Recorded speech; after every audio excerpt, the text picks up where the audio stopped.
Hello आई tuition family, कैसे हो आप लोग। आई होप आप लोग मस्त होंगे और अपने अपने पढ़ाई पे व्यस्त होंगे। प्यारे बच्चों, आज हम लोग क्लास 8 का प्रीवियस ईयर क्वेश्चन पेपर को सॉल्व करने वाले हैं। और जो बच्चे आज पहली बार देख रहे हैं, आई ट्यूशन में पहली बार हैं, तो उनके लिए मैं बता दूं, ये जो नंबर है इस नंबर को आप जरूर नोट्स कर ले। ये आपके लिए नंबर शुरू किया गया है।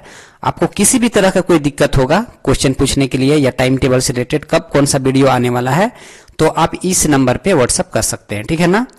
तो प्यारे बच्चों, इस शॉर्ट्स के माध्यम से मैं पूरा के पूरा जो क्वेश्चन है इसको सॉल्व करने का कोशिश करूंगा। हालांकि बहुत लंबा अगर वीडियो हो जाएगा तो मैं रोकूंगा, लेकिन कोशिश करूंगा कि इसमें से जितना भी क्वेश्चन है, अप्रोक्सीमेट 40 क्वेश्चन होंगे, तो 40 के 40 पूरा क्वेश्चन हम लोग करने का कोशिश करेंगे। तो थोड़ा वीडियो लंबा होगा और इसीलिए बहुत डिटेल बताने का कोशिश नहीं करूंगा, लेकिन इतना भी ऊपर ऊपर में नहीं जाऊंगा, ठीक है ना। कोशिश करूंगा कि आपको अच्छी तरीके से सारे क्वेश्चन को समझा दूं। तो चलिए आज का वीडियो स्टार्ट करते हैं प्यारे बच्चों। पहला क्वेश्चन है, सूक्ष्म जीव कहाँ निवास करते हैं, यानी कि सूक्ष्म जीव का निवास स्थल क्या होता है। पहला ऑप्शन है वायु, दूसरा ऑप्शन है पानी, तीसरा ऑप्शन है जीवित वस्तुओं पर और चौथा ऑप्शन है उपयुक्त सभी पर। राइट आंसर इसका हो जाएगा उपयुक्त सभी पर। राइट आंसर क्या हो जाएगा, उपयुक्त सभी पर, क्योंकि सूक्ष्म जीव वायु में, पानी में, जीवित वस्तुओं पर सभी जगह जीवित रह लेते हैं, इसीलिए इसका राइट आंसर क्या हो जाएगा, उपयुक्त सभी, यानी कि डी सही आंसर है। नेक्स्ट क्वेश्चन है, निम्नलिखित में से कौन सा रोग मच्छर से फैलता है। देखिए, मच्छर से फैलने वाला रोग यहाँ पर क्या हो जाएगा, मलेरिया हो जाएगा। प्यारे बच्चों, मलेरिया जो होता है सो मच्छर के काटने से होता है। मच्छर का क्या नाम है, मादा एनाफिलीज मच्छर, ठीक है ना। और एक और मच्छर है मादा एडीज मच्छर, मादा एडीज।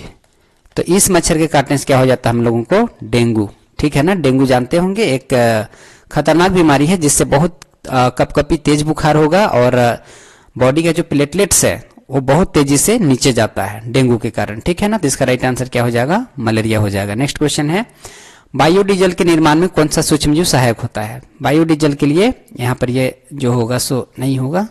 बायोडीजल जो होते हैं सो शैवाल से बनाए जाते हैं। आप जानते होंगे कि शैवाल जो होते हैं सो कई प्रकार के होते हैं, तो उनमें से जितने भी शैवाल होते हैं सभी से क्या बनता है, बायोडीजल बनता है। बायोडीजल यानी कि ये जो डीजल होंगे सो क्या होंगे, जीव जंतु के अवशेष से बनेंगे। वैसे बाकी डीजल भी जीव जंतु के अवशेष से ही बनते हैं, लेकिन शैवाल जो होता है ये इससे क्या बनता है, बायोडीजल बनता है। तो इसका राइट आंसर हो जाएगा प्यारे बच्चों सी। नेक्स्ट क्वेश्चन है, निम्न में से कौन सबसे बड़ा कोशिका है। सबसे बड़ा कोशिका, अगर आप देखिएगा पदार्थ की मात्रा के अनुसार उसमें जो उसका क्या बोलते हैं साइज, अगर लंबाई के दृष्टिकोण से देखिएगा तो तंत्रिका कोशिका हो जाएगा। क्या हो जाएगा, तंत्रिका कोशिका, लंबाई के दृष्टिकोण से।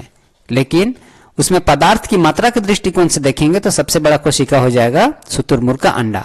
शुतुरमुर्ग का अंडा नहीं होगा प्यारे बच्चों, मैंने लाइव सेशन में भी आपको बताया था कि शुतुरमुर्ग का अंडा में कोशिका पाया जाता है। जो बहरहाल जो भी हो, इसका राइट आंसर हो जाएगा बी। आपको इस तरह से ऑप्शन दिखेगा, शुतुरमुर्ग का अंडा ही लिखेगा, क्योंकि यही क्वेश्चन को रिपीट कर रहा बार बार, ठीक है ना। तो राइट आंसर क्या हो जाएगा, बी। नेक्स्ट क्वेश्चन है, कोशिका के किस भाग में गुणसूत्र उपस्थित होता है। देखिए, ये कोशिका है और कोशिका का सबसे बाहरी आवरण जो होता है, अगर यदि पादप कोशिका है तो हो जाएगा कोशिका भीतर, जंतु कोशिका हो जाएगा तो हो जाएगा कोशिका झिल्ली, ठीक है ना। तो इसके आप अंदर आएंगे तो ये जो हो जाएगा इस तरह से आकृति होता है, गाढ़ा है ना, गाढ़ा भाग जो होता है इसी को हम लोग कहते हैं कोशिका का केंद्रक।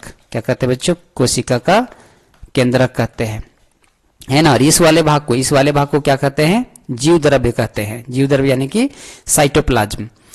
तो ये जो होता है गुणसूत्र जो होता है सो गुणसूत्र इस केंद्रक में पाया जाता है। तो इसका राइट आंसर अगर केंद्रक होगा तो यही होगा। देखिए, पहला में ही है केंद्रक में, तो इसका राइट आंसर हो जाएगा ए। नेक्स्ट क्वेश्चन है, निम्नलिखित में से किसमें आंतरिक जनन पाया जाता है। देखिए, जनन की जो एक विधि है आंतरिक और बाह्य जो होता है, इस तरह से जनन होता है, आंतरिक जनन और बाह्य जनन, बाह्य जनन, ठीक है ना।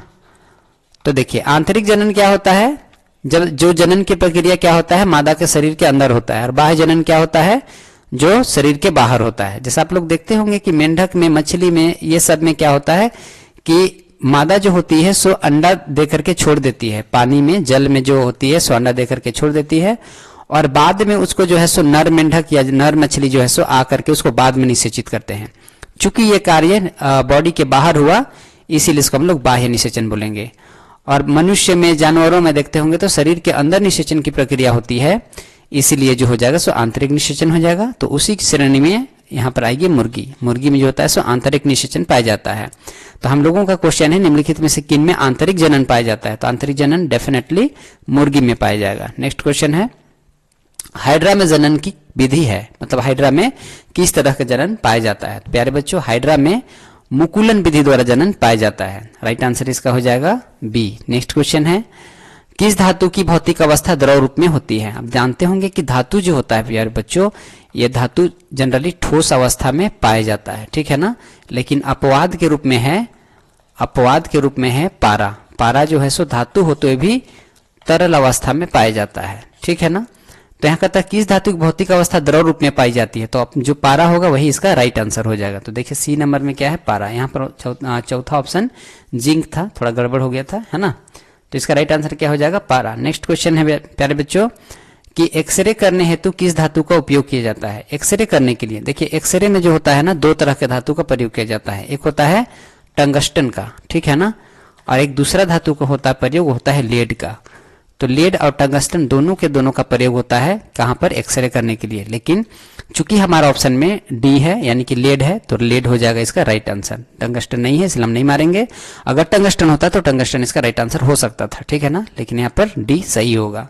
क्वेश्चन नंबर 10 है, झारखंड के जादूगोड़ा में किस धातु की प्रचुरता विद्यमान है? यानी कि झारखंड के जादूगोड़ा में कौन से धातु प्रचुर मात्रा में पाए जाते हैं? तो इसका राइट आंसर हो जाएगा प्यारे बच्चों। वैसे अब देखेंगे ना कि झारखंड तो क्या बोलेंगे, खनिजों के लिए ही जाना जाता है। यहाँ पर कोयला, अब्रक, उसके बाद में बॉक्साइड, ये सभी प्रचुर मात्रा में, यूरेनियम भी बहुत ज्यादा मात्रा में पाया जाता है ना।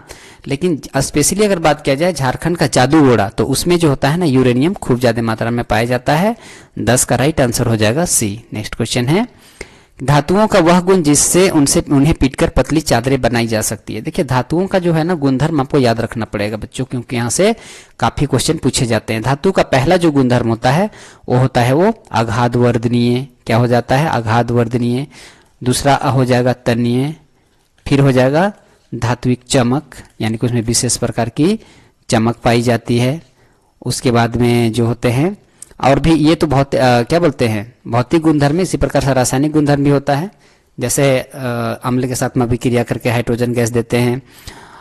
इलेक्ट्रॉन का वो क्या बोलते हैं, इलेक्ट्रॉन का त्याग करने की उसमें क्षमता होती है। तो इस तरह से धातुओं का जो होता है सो भौतिक गुणधर्म और रासायनिक गुणधर्म होता है। तो यहाँ पर फिलहाल हमको भौतिक गुणधर्म पूछ रहा है कि उसको पीटकर चादरें बनाई जा सकती है, उस गुणधर्म को क्या कहते हैं? तो नो डाउट इसमें आघात वर्धनीय कहेंगे, क्योंकि जब आप लोहा को या किसी धातु को किसी कठोर सतह पर रख करके किसी हथौड़े से पीटेंगे तो क्या हो जाएगा? फैल करके चौड़ा हो जाएगा। तो इस तरह से फैलने की जो क्रिया है इसको हम लोग कहते हैं आघात वर्धनीयता। और उसको खींचते हैं तो पतला पतला तार जो बन जाता है उसको हम लोग कहते हैं तन्यता, ठीक है ना। नेक्स्ट क्वेश्चन है कि इसमें से ऊष्मा की सबसे कम चालक कौन सी धातु है? ऊष्मा की कम चालक, देखिए धातु जो होता है जनरली ऊष्मा और विद्युत का चालक होता है। धातु देखते होंगे तो ऊष्मा और विद्युत दोनों का ये चालक होते हैं, ठीक है ना। लेकिन कुछ अपवाद भी है, अपवाद भी है ना। क्या अपवाद है बच्चों? तो पारा जो है ना धातु है, लेकिन विद्युत का ऊष्मा का बहुत कम मात्रा में ये चालन कर नहीं सकता है, ठीक है ना। बहुत कम मात्रा में ये चालक होते हैं ऊष्मा के। तो अगर पारा है तो राइट आंसर हो जाएगा।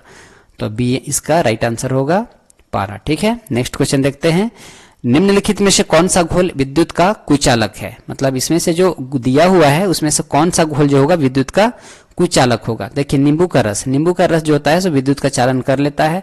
इसका आप टेस्ट कर सकते हैं, है ना, कि अगर यदि आप यहाँ पर तार काट दे, है ना, तार काट दे यहाँ पर और इसको किसी पानी के अंदर डाल करके यहाँ पर अगर लिक्विड डाल दिया जाए, तार कटा हुआ बेशक, लेकिन यहाँ पे नींबू का रस निचोड़ देंगे इस पानी में और इसको सर्किट को अगर हम यहाँ पर बल्ब वगैरह लगा करके चेक करें तो ये बल्ब जलने लगेगा तार कटा होने के बावजूद। यानी कि नींबू का रस में विद्युत का चालन होता है।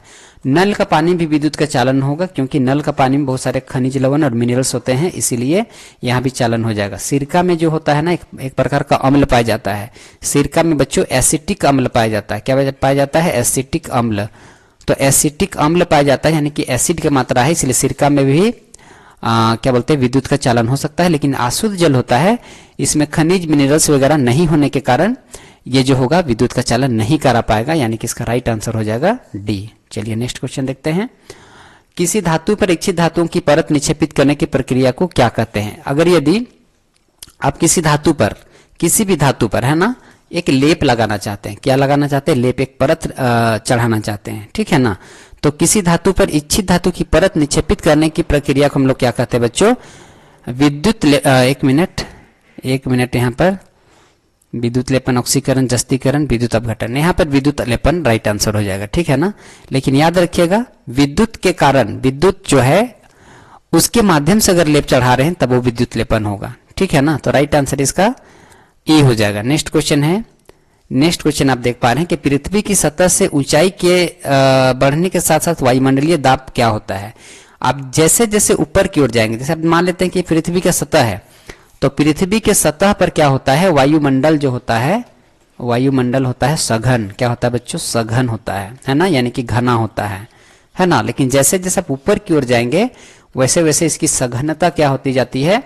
घटती जाती है, सघनता घटती जाएगी। और बहुत ऊंचाई पर आप जाएंगे तो आपको पता चलेगा कि वायुमंडल एकदम से कम होता हुआ फिर खत्म हो जाएगा। तो जहां पर अंतरिक्ष शुरू होता है ना, वहां अंतरिक्ष के बाद क्या होता है? वो वायुमंडल का लेयर खत्म हो जाता है। तो आप देखते होंगे कि चंद्रमा में जो होता है, चंद्रमा में किसी भी तरह का कोई वायुमंडल नहीं पाया जाता है, ठीक है ना। तो पृथ्वी की सतह से ऊंचाई के बढ़ने के साथ साथ वायुमंडलीय दबाव क्या होगा बच्चों? तो वायुमंडलीय दबाव घटेगा। नेक्स्ट क्वेश्चन, दाब का मात्रक क्या है? प्यारे बच्चों, दाब का मात्रक जो होता है सो इसका पास्कल भी होता है, न्यूटन प्रति मीटर स्क्वायर भी होता है, ठीक है ना, वर्ग यानी कि स्क्वायर। देखिए इसमें क्या होता है ना कि दाब का मात्रक, तो दाब का मात्रक क्या हो जाएगा? पास्कल, पास्कल है ना। इसका संकेत होता है पीए। और न्यूटन मीटर स्क्वायर, जैसे आप दाब का फार्मूला लिखेंगे तो दाब बराबर क्या होता है? बल बटे क्षेत्रफल होता है। मैंने लाइव सेशन बताया था आपको अच्छा से। दाब बराबर क्या होता है? बल बटे क्षेत्रफल। तो यहाँ पर बल जो होता है इसका आप लोग लिखते हैं न्यूटन, और क्षेत्रफल का लिखते हैं मीटर स्क्वायर। क्या लिखते हैं? Metre square. तो न्यूटन मीटर स्क्वायर यानी कि न्यूटन मीटर वर्ग। देखिए न्यूटन प्रति वर्ग मीटर, यहाँ पर डिवाइड हो रहा है इसलिए प्रति हो जाएगा, तो न्यूटन प्रति वर्ग मीटर ये जो है सो ये भी राइट आंसर होगा। तो पास्कल भी अपनी जगह में सही है और न्यूटन मीटर स्क्वायर भी यानी कि वर्ग मीटर भी सही है। या बल बटे क्षेत्रफल भी रहेगा, नहीं बल बटे क्षेत्रफल नहीं, ये तो दाब का परिभाषा इससे आएगा, ठीक है ना। तो पास्कल भी मार सकते हैं और ये भी मार सकते हैं, दोनों को दोनों राइट आंसर हो जाएगा। इसीलिए ऑप्शन नंबर इसका सी सही है, क्योंकि ऑप्शन नंबर सी कह रहा कि दोनों, यानी कि पास्कल भी होगा सही और न्यूटन प्रति वर्ग मीटर भी सही होगा, इसीलिए राइट आंसर हम मारेंगे सी को। नेक्स्ट क्वेश्चन है प्यारे बच्चों, निम्नलिखित बलों में से कौन सा संपर्कित बल है? देखिए संपर्कित बल को हम लोग कहते हैं वैसा बल जो संपर्क के कारण, भौतिक संपर्क के कारण, यानी कि छूने के कारण जो बल लगता है, रगड़ के कारण जो बल लगता है, उसको हम लोग कहते हैं भौतिक संपर्क के कारण उत्पन्न बल। और भौतिक संपर्क के कारण उत्पन्न जो बल होगा सो क्या होगा? संपर्कित बल होगा बच्चों। क्या हो जाएगा? संपर्कित बल, ठीक है ना।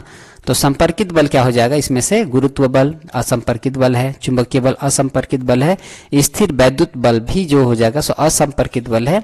आप लोग देखते होंगे कि विद्युत जो होता है, जैसे आप अपने बाल पर कंघी को या किसी पेन उनको रगड़ते होंगे तो क्या हो जाता है? किसी भी छोटा छोटा धुलकन को खींचने लगता है वो, यानी कि उसमें क्या है? विद्युत बल आ गया, इसके कारण खींचने लगता है।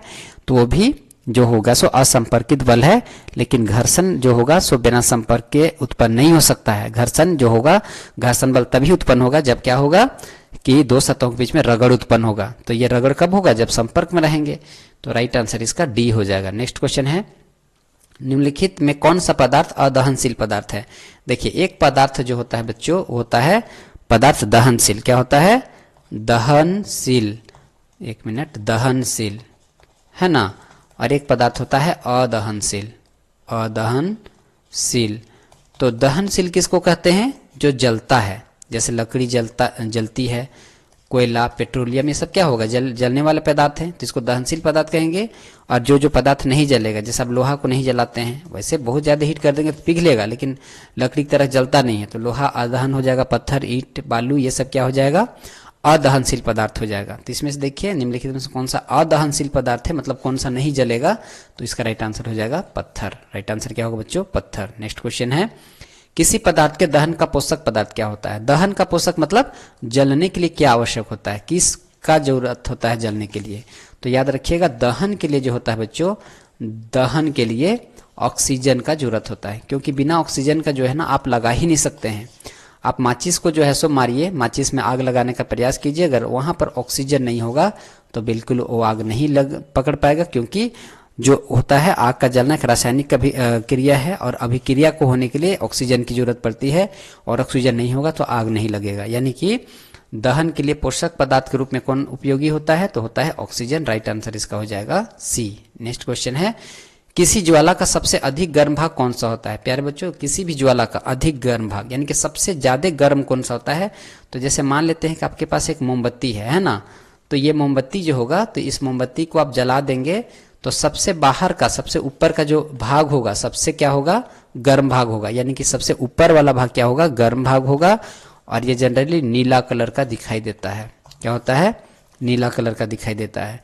तो आपका राइट आंसर हो जाएगा सबसे बाहरी भाग। किसमें ऑप्शन में है? ए में। राइट आंसर हो जाएगा 20 का ए। नेक्स्ट क्वेश्चन है कि निम्नलिखित में से कौन दो गुणसूत्र मिलकर नर शिशु के रूप में विकसित होते हैं? आप लोग जानते होंगे कि नर शिशु कब होता है, इसके लिए आपको थोड़ा सा डायग्राम समझना पड़ेगा। मान लिया जाए ये मादा है ना, और ये क्या है, नर है। क्या है? नर है। तो नर और मादा के जो मिलने की जो क्रिया है ना, इसको हम लोग कहते हैं निषेचन। क्या कहते हैं बच्चों? निषेचन कहते हैं ना। तो निषेचन में क्या होता है, इसमें जो होता है सो अंडाणु से शुक्राणु मिलता है। अब मादा से जो होगा ना, एक सर एक्स गुणसूत्र आएगा। निषेचन के दौरान एक सर एक्स गुणसूत्र आ सकता है, और नर से एक सर वाई दोनों गुणसूत्र आ सकता है। तो मादा से जब जो होता है ना एक्स गुणसूत्र मिलता है, और नर से भी एक्स गुणसूत्र मिलता है, तो एक सर एक्स के कंडीशन में यहाँ हो जाएगा लड़की। क्या हो जाएगी? लड़की। लेकिन मादा से तो हमेशा उसको एक्स ही मिलने वाला है। तो अगर यदि यहाँ से एक्स गुणसूत्र मिल जाएगा और यहाँ से वाई गुणसूत्र मिल जाएगा, तो अब यहाँ पर क्या हो गया, यहाँ पर क्या हो गया बच्चों, यहाँ पर हो गया एक सर वाई। तो एक सर वाई हो जाने के कारण क्या हो जाएगा, लड़का हो जाएगा, है ना। तो याद रखिएगा, किसी भी महिला को अगर यदि बेटा हो रहा है ना, या बेटी हो रही है, तो इसके लिए 100% उत्तरदायी कौन होता है? माता। कौन? माँ। सॉरी, माफ करिएगा, पिता होता है। कौन होगा? पिता, है ना। क्योंकि माँ तो हमेशा इसको एक्स गुणसूत्र देगी ना, लेकिन पिता से एक्स और वाई मिल रहा है। अब माँ से हमेशा एक्स मिलेगा और पिता से एक्स और वाई दोनों मिल सकता है। तब एक्स और एक्स के मिलने से लड़की और एक्स और वाई मिलने से लड़का, तो कौन डिपेंड हुआ? लड़का ना। यानी कि नर ही डिपेंडेंट है, यानी कि किसी भी स्त्री को लड़का होगा या लड़की होगा इसके लिए। तो राइट आंसर क्या हो जाएगा? नर शिशु बोल रहा। क्या बोल रहा? नर शिशु, यानी कि एक्स और वाई होगा। राइट आंसर हो जाएगा बी। नेक्स्ट क्वेश्चन है बच्चों, विश्व एड्स दिवस कब मनाया जाता है? तो विश्व एड्स दिवस जो होता है सो कब मनाया जाता है? 1 दिसंबर को। कब मनाया जाता है? 1 दिसंबर को। आप लोगों को याद रखना है। और इसमें से 21 दिसंबर को, 21 जून को और 1 जून को कौन कौन सा दिवस मनाया जाता है, ये आप लोग कमेंट बॉक्स में लिखिएगा। साथ ही साथ में 5 जून को कौन सा दिवस मनता है, 22 मार्च को कौन सा दिवस मनता है ना। ये दिवस के बारे में आप लोग जो है सो एक विस्तृत जानकारी आप लोग इकट्ठा कीजिएगा, और नेक्स्ट जब वीडियो होगी उसमें चर्चा करूंगा। मैं पूछूंगा आपसे दिवस से, तो उसमें आपको कमेंट करना है। आप लोग जो दिवस, मुख्य दिवस जो होता है, पर्यावरण, विश्व पर्यावरण दिवस, महिला दिवस, जल दिवस, तो उसके बारे में जो है आप लोगों को बताना है, ठीक है ना। नेक्स्ट वीडियो में पूछूंगा क्लास, वहां पर आप लोगों को अगर लाइव क्लास होगी तो मैं पूछूंगा, उसमें आप लोग कमेंट कीजिएगा। नेक्स्ट क्वेश्चन है, स्त्रियों में होने वाले मासिक स्राव की सामान्य अवधि क्या होती है? तो देखिए क्या होता है ना कि महिला में क्या होती है, मासिक स्राव यानी कि मासिक धर्म होती है। किनमें? महिलाओं में।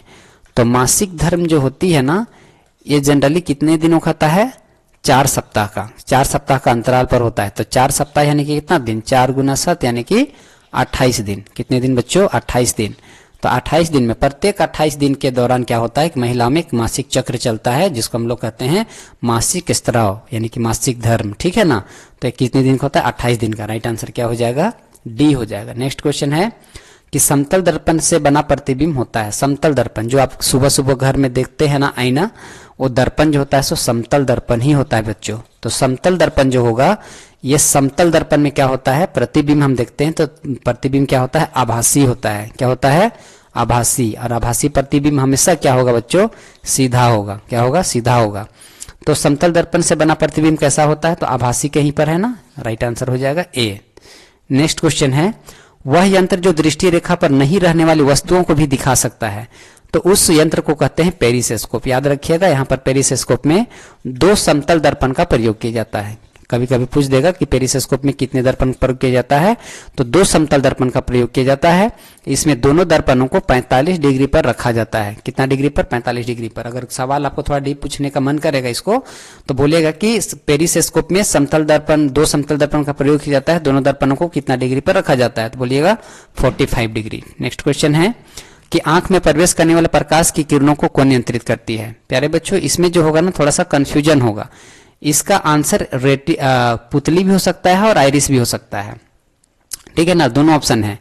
मेरे ख्याल से यहां पर आइरिस ज्यादा बेटर आंसर है, लेकिन आप देखेंगे अगर मॉडल क्वेश्चन पेपर का बात करेंगे तो इसमें जो होगा सो राइट आंसर इसका है पुतली। देखिए होता क्या, समझिए बात को, आप समझ लीजिए इसको।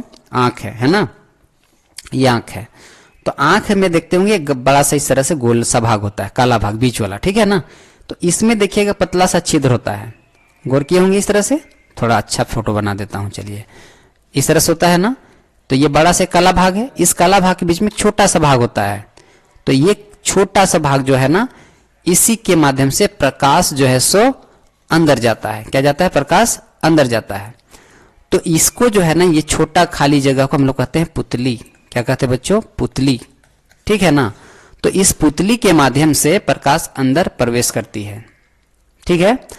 अब देखिए यहां पर प्रकाश जो है सो यहां से प्रवेश की, लेकिन इसका कहना, इस क्वेश्चन का कहना है कि उसको है आंख में प्रवेश करने वाले प्रकाश की किरणों को नियंत्रित कौन करती है? तो नियंत्रित करने का काम जो है ना सो आइरिस का है, क्योंकि आइरिस जो है अगर बहुत ज्यादा प्रकाश यहां पर प्रवेश करेगी तो आइरिस जो है सो इस पुतली का आकार को छोटा कर देगा, और अगर कम रोशनी है तो इस पुतली का आकार को बड़ा कर देगा। तो ये काम किसका एक्चुअल में? आइरिस का है। तो राइट आंसर इसका होना चाहिए आइरिस।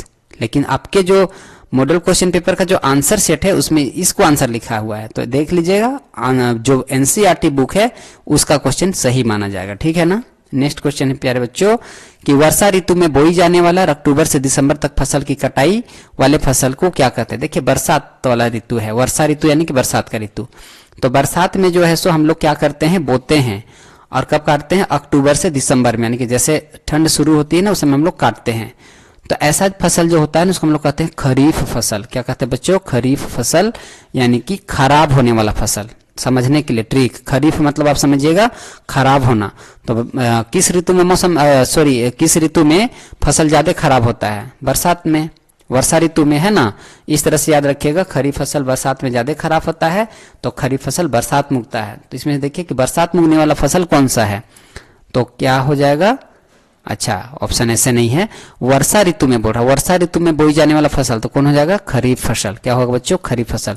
और ठंडा के दिन में पूछेगा तो रबी फसल हो जाएगा। बस। नेक्स्ट क्वेश्चन है स्वपोषी पोषण का उदाहरण है, याद रखिएगा, स्वपोषी वैसे पोषण या भोजन बनाने की वैसी प्रणाली, वैसी प्रक्रिया जिसमें जीव अपना भोजन स्वयं संश्लेषित करते हैं, अपना भोजन के लिए किसी दूसरे जीवों पर आश्रित नहीं रहते हैं, उसे हम लोग क्या कहते हैं? स्वपोषी पोषण कहते हैं। स्वपोषी पोषण कहते हैं ना। तो स्वपोषी पोषण किस में होता है? किस में हो जाएगा? गाय तो दूसरे जीव को खाते हैं। गाय को आप लोग देखिएगा कि घास फूस को खाती है, तो ये परपोषी हो गई। बकरी भी परपोषी, तिलचट्टा भी हो जो होता है अपना भोजन संश्लेषित नहीं कर पाता है। यानी कि सूर्य की रोशनी में प्रकाश ग्रहण करके जड़ से खनिज बन करके, यानी कि जिसमें प्रकाश संश्लेषण होता है ना, वो हो जाएगा स्वपोषी। तो प्रकाश संश्लेषण किस में होगा? पौधा में। तो अमरूद का एक पौधा है ना, तो इसीलिए हो जाएगा इसका राइट आंसर अमरूद, यानी कि डी आंसर इसका सही है। नेक्स्ट क्वेश्चन है हार्वेस्टर मशीन द्वारा फसल की जाती है। हार्वेस्टर मशीन से फसल की हम लोग क्या करते हैं बच्चों? कटाई करते हैं। हार्वेस्टर मशीन से फसल की कटाई करते हैं, राइट आंसर इसका हो जाएगा सी। नेक्स्ट क्वेश्चन है बड़े शहरों में रात्रि में चांद तारे ग्रह उपग्रह क्यों नहीं दिखाई देते हैं? उन्हें कोई देखता नहीं है? नहीं, ऐसा बात थोड़ी ना है कि हम लोग अगर टाउन के जो हमारे भाई बहन लोग हैं, क्या वो तारा देखना पसंद नहीं करते होंगे? चंद्रमा देखना पसंद नहीं करते होंगे, लेकिन उनको तारा और चंद्रमा दिखाई नहीं देता। एक्चुअल बात है ये प्यारे बच्चों, क्योंकि शहर जो होता है ना वहां पर बहुत सारे रीजन होते हैं चांद और तारे नहीं दिखने के। तो उसमें से हमको जो एक बेस्ट रीजन है उसको देखना है। कौन सा रीजन हो जाएगा? देखिए, तो कोई नहीं देखता वाला रीजन तो पक्का गलत होगा, क्योंकि देखना चाहता है तो भी दिखता नहीं है। बड़े शहरों में विद्युत सज्जा में छिप जाते हैं। हाँ, ये आंसर सही होगा, ठीक है ना। बड़े शहरों में विद्युत सज्जा में, देखिए आप देखते होंगे ना कि शहर में चकाचौंध सभी तरफ लाइट ही लाइट जलता है ना। बड़े बड़े स्ट्रीट लाइट को देखते होंगे, घर से जो बिजली निकलती है, तो सभी तरफ लाइट बहुत ज्यादा होने के कारण अगर हम तारे के ऊपर देखेंगे तो हमें तारा दिखाई नहीं पड़ेगा, है ना। चांद तारे दिखाई नहीं पड़ेंगे, उपग्रह ग्रह वगैरह नहीं दिखाई पड़ते हैं, क्योंकि वहां पर बहुत ज्यादा लाइट होते हैं। तो इसका राइट आंसर हो जाएगा बी। नेक्स्ट क्वेश्चन है, तो देखिए सबसे दूर का जो ग्रह है प्यारे बच्चों, वो क्या है, आपको सीक्वेंस में याद रखना है, ठीक है ना। सबसे दूर का जो ग्रह होगा, मैं इसको एक सीक्वेंस में लिख देता हूँ घटते बढ़ते क्रम में, ठीक है ना। सबसे नजदीक का, यानी कि सबसे नजदीक का जो ग्रह है, सबसे नजदीक का वो है बुध। कौन है, बुध। और इसका अंग्रेजी नाम भी रखिएगा, कभी कभी जो होता है ना सो अंग्रेजी नाम लिख देता है। तो बुध का अंग्रेजी क्या होता है, मरकरी। क्या होगा बच्चों, मरकरी, ठीक है ना। MERCURY, MERCURY, mercury. दूसरा नंबर जो होता है सो होता है शुक्र। क्या होता है बच्चों, शुक्र। शुक्र को क्या कहते हैं, वीनस, VENUS, वीनस। तीसरा जो है सो है पृथ्वी। तीसरा कौन है, पृथ्वी। पृथ्वी क्या कहते हैं, अर्थ कहते हैं, ठीक है ना। पृथ्वी को अर्थ कहते हैं। फिर क्या हो जाएगा, मंगल। चौथा नंबर पे क्या हो जाएगा, मंगल। मंगल को अंग्रेजी में कहते हैं मार्स। क्या कहते हैं, मार्स। पांचवा नंबर पे हो जाएगा बृहस्पति। क्या हो जाएगा, बृहस्पति। बृहस्पति को क्या कहते हैं, जुपिटर, जुपिटर, ठीक है ना। उसके बाद में छठा नंबर पे हो जाएगा शनि। क्या हो जाएगा बच्चों, शनि। शनि को अंग्रेजी में कहते हैं स्टर्न, STA, एक मिनट STURN, स्टर्न, है ना। उसके बाद में सातवां नंबर पे हो जाएगा अरुण। क्या हो जाएगा, अरुण। अंग्रेजी हो जाएगा यूरेनस, URANUS, यहाँ पर यू है, एक मिनट, URANUS, यहाँ पर ए होगा। एक मिनट मिटाई के लिए देता हूँ साफ से, ठीक है ना। क्या हो जाएगा, URANUS, यूरेनस। और लास्ट में हो जाएगा 8वां नंबर पे वरुण।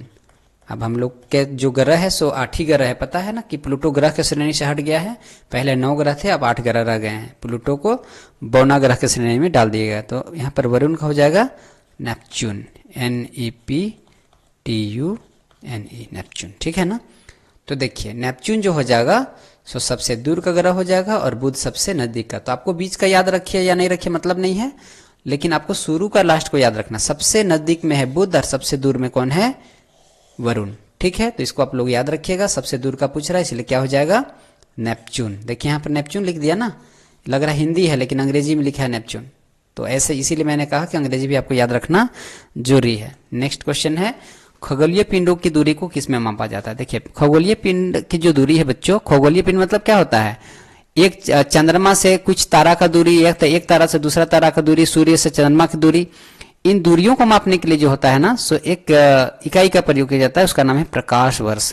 क्या नाम है, प्रकाश वर्ष। इसी का जो होगा ना सो पारसेक भी होता है। क्या होता है, पारसेक।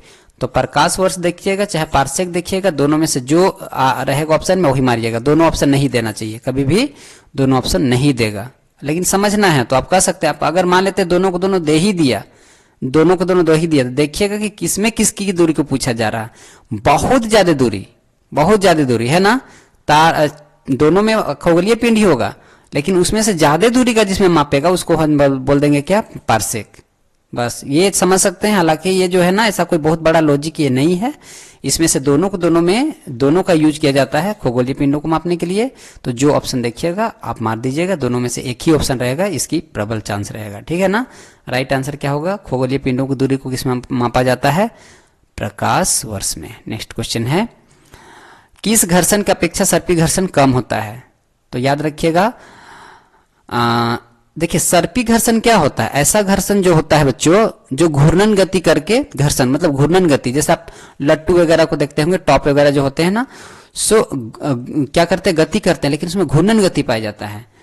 तो घूर्णन गति जो होता है ना, स्थैतिक घर्षण में क्या होता है, कम होता है। राइट आंसर इसका क्या हो जाएगा, ए हो जाएगा। नेक्स्ट क्वेश्चन हो जाएगा कि तरल में गति करने वस्तुओं को उचित आकार देकर घर्षण बल किया जा सकता है। मतलब देखिए तरल में, जैसे मान लेते हैं पानी में जो चलने वाले जो वस्तु हैं उसको एक निश्चित आकार देकर के, मतलब उसको सही आकार दिया जाए तो उसमें घर्षण को हम लोग घटा बढ़ा सकते हैं, ठीक है ना।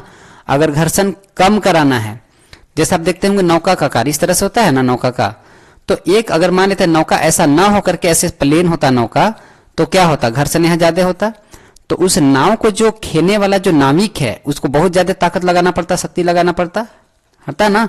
लेकिन नौका का कार्य इस तरह से है, तो इसमें देखिए पानी के इतना सतह पर इतना ही भाग पर वो क्या कर रहा है, बल लगाएगा, यानी कि इतना ही भाग पर उसमें घर्षण होगा। तो इसमें इस तरह का आकार दे करके क्या कर दिया हम लोग, घर्षण को घटा दिए कि बढ़ा दिए, बेशक घटा दिए हैं। इसमें जो है सो इतना बड़ा सतह में ही बल लग रहा है, घर्षण बल लग रहा है, जबकि इसमें इतना बड़ा सतह में। तो आकार अगर हमको निश्चित देंगे, एक विशेष आकार देंगे, तो उसमें घर्षण को कम बेसी किया जा सकता है। अगर ज्यादा घर्षण करवाना है तो इस तरह से बनाएंगे, कम घर्षण तो इस तरह से नौका का समान बनाएंगे।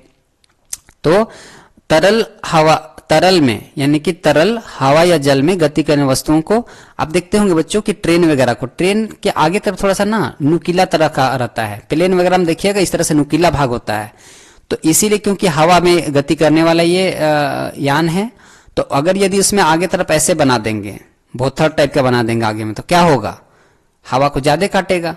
और ऐसे नुकीला बनाएंगे तो हवा को क्या होगा, मतलब इसको एरिया जो है सो ज्यादा मिलेगा, ज्यादा मिलेगा तो क्या होगा, इस तरह से बल ज्यादा होगा, यानी कि स्पीड उड़ने में इसको दिक्कत होगा।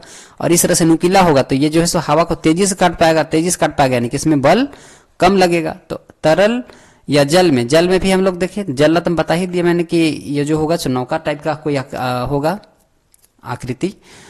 तो तरल हवा जल में गति करने वस्तुओं को उचित आकार देकर घर्षण बल किया जा सकता है। क्या कर सकते हैं, कम कर सकते हैं, ठीक है ना, कम कर सकते हैं।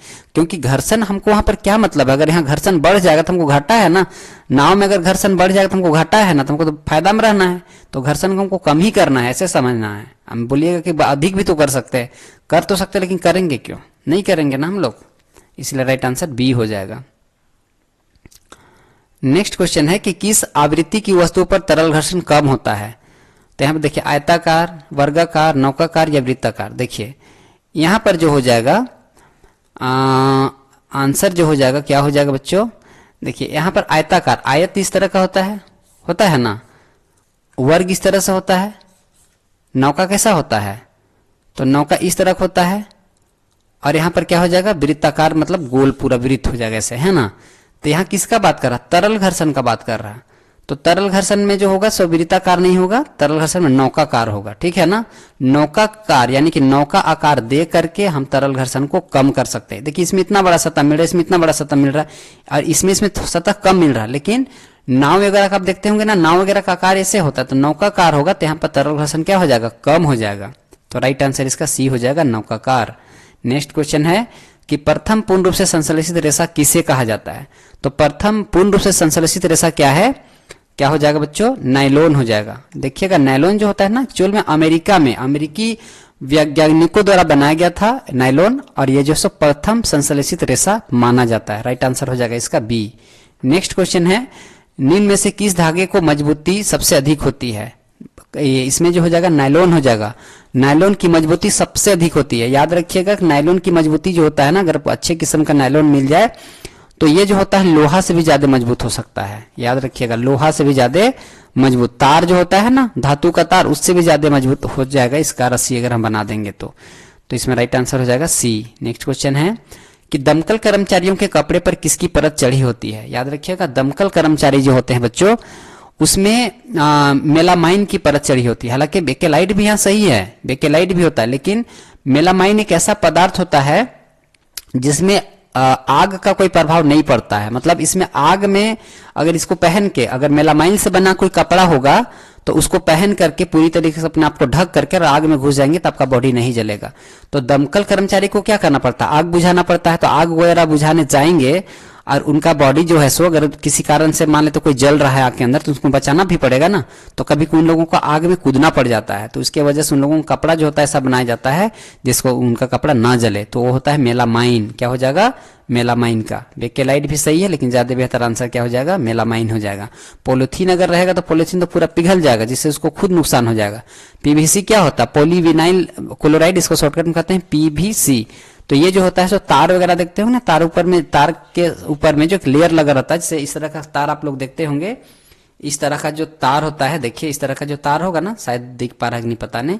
तो इस तरह के तार में क्या होता है कि देखिए यहाँ पर एक लेयर लगा हुआ है, तो इस लेयर को ही कहते हैं पीवीसी, जिसके कारण क्या होता है कि करंट को ये बहने नहीं देता है। तो ये भी एक तरह का क्या होता है, रबर ही होता है, पिघल जाएगा तो उनको नुकसान होगा, इसीलिए इसका भी प्रयोग नहीं कर सकते। राइट आंसर हो जाएगा ए मेलामाइन। नेक्स्ट क्वेश्चन है बच्चों, ध्वनि की प्रबलता किस कारक पर निर्भर करता है? तो ध्वनि की प्रबलता जो है सो किस पर निर्भर करेगा? तो आयाम पर करेगा। किस पर निर्भर करेगा? आयाम पर। जिसकी आयाम अधिक होगी तो उसकी प्रबलता अधिक होगी, और आयाम कम होगी तो प्रबलता कम होगी। तारत्व के कारण कोई भी साउंड जो है ना हमको पतला और मोटा सुनाई देता है, ठीक है ना। तारत्व के कारण क्या होता है, कोई भी साउंड हमें मोटा और पतला सुनाई देता है। अगर तारत्व को बढ़ा देंगे, यानी कि कंपनों की संख्या को बढ़ा देंगे तो पतला हो जाएगा आवाज, और कंपन की संख्या घटा देंगे तो आवाज हो जाएगा मोटा, यानी कि उसको मतलब बोलते हैं तारत्व, अंग्रेजी होता है इसका पिच। नेक्स्ट क्वेश्चन है, पराश्रव्य ध्वनि की कंपनियों नहीं होगा, कंपनों होगा। कंपनों की आवृत्ति क्या होता है, ठीक है ना। यहां पर पराश्रव्य होगा बच्चों, माफ कीजिएगा थोड़ा सा मिस्टेक हुआ है। पराश्रव्य ध्वनि के कंपनों की संख्या क्या हो जाएगा, कंपनों, एक मिनट, कंपनों की। पराश्रव्य ध्वनि के कंपनों की आवृत्ति क्या होती है? तो याद रखिएगा, पराश्रव्य एक होता है श्रव्यता परास, श्रव्यता परास। तो श्रव्यता परास क्या होता है, जिस रेंज की कंपन को हम सुन पाते हैं। याद रखिएगा, हम लोग मनुष्य हैं, कुछ जानवर जो होते हैं, सो 20 HZ से 20,000 HZ परास के जो साउंड है उसको हम लोग सुन पाते हैं। 20 HZ से कम यानी कि 20 हर्ट्ज से कम और 20,000 हर्ट्ज से अधिक के जो फ्रीक्वेंसी होते हैं उसको हम लोग नहीं सुन पाते हैं, ठीक है ना। इससे कम को भी नहीं सुन पाएंगे, इससे अधिक को भी नहीं सुन पाएंगे। तो इसको कहते हैं श्रव्यता परास। पराश्रव्य कहते हैं जिसको हम लोग नहीं सुन पाते हैं। तो पराश्रव्य जो कंपन होता है उसकी क्या होता है, उसकी जो परास होती है सो 20,000 HZ से ऊपर होती है, यानी कि 20,000 HZ से हर्ट्ज से अधिक होगी। इसका राइट आंसर हो जाएगा सी। तो प्यारे बच्चों, आज का वीडियो यहीं पर खत्म होता है, ठीक है ना। ये 40 क्वेश्चन का ये वीडियो था, मैंने कहा था कि वन शॉट करेंगे, तो बहुत डिटेल नहीं समझा पाया हूं आपको। रीजन ये है बच्चों कि डिटेल अगर समझाऊंगा ना तो लंबा हो जाएगा, लेकिन मैंने कोशिश किया है कि कम से कम आपको ऐसे टिक मारने से बेहतर मैंने समझाने का कोशिश किया हूं, ठीक है ना। तो चलिए, ये वीडियो आपको कैसा लगा, मेरा मेहनत आपको कैसा लग रहा है, आप लोग बताइएगा और कमेंट बॉक्स में जरूर लिखिएगा। आप लोग कमेंट नहीं करते, ठीक है ना। अच्छा लग रहा है तो बोलिएगा कि सर आप अच्छा पढ़ा रहे हैं, अगर बुरा लग रहा है, अच्छा नहीं लग रहा, तब बोलिएगा सर आप और मेहनत कीजिए, थोड़ा कम समझ में आता है। जो भी होगा प्यारे बच्चों, ये आपका चैनल है, आपके लिए मैं मेहनत कर रहा हूं। अगर आप नहीं समझेंगे तो मैं पढ़ा करके ही क्या करूंगा। तो कोई नहीं, मुझे बुरा लगेगा अच्छा लगेगा इसका परवाह नहीं करना है। अगर आपको अच्छा नहीं लग रहा है तो आप लिखिए नहीं लग रहा है, ठीक है ना। मैं कोशिश कर रहा हूं आपको समझाने का, थोड़ा सा मजबूरी है प्यारे बच्चों। नेक्स्ट साल से जब आपको डिटेल पढ़ाऊंगा ना, चैप्टर जब पढ़ाऊंगा तो खुल करके पूरा डिटेल पढ़ाऊंगा। अभी कम समय आपको ज्यादा क्वेश्चन कराना है, इसीलिए मैं ज्यादा अभी नहीं समझा सकता हूं, है ना। मैं जानता हूं आपको ज्यादा समझाना चाहिए, लेकिन नहीं समझा पा रहा हूं क्योंकि समय कम है और बहुत लंबा लंबा वीडियो हो जाएगा तो आप खुद देखना नहीं चाहेंगे, इसीलिए। लेकिन समझना है तो देखना तो पड़ेगा थोड़ा लंबा वीडियो, ठीक है ना। तो चलिए आज के लिए इतना ही, बाय बाय, जय हिंद प्यारे बच्चों।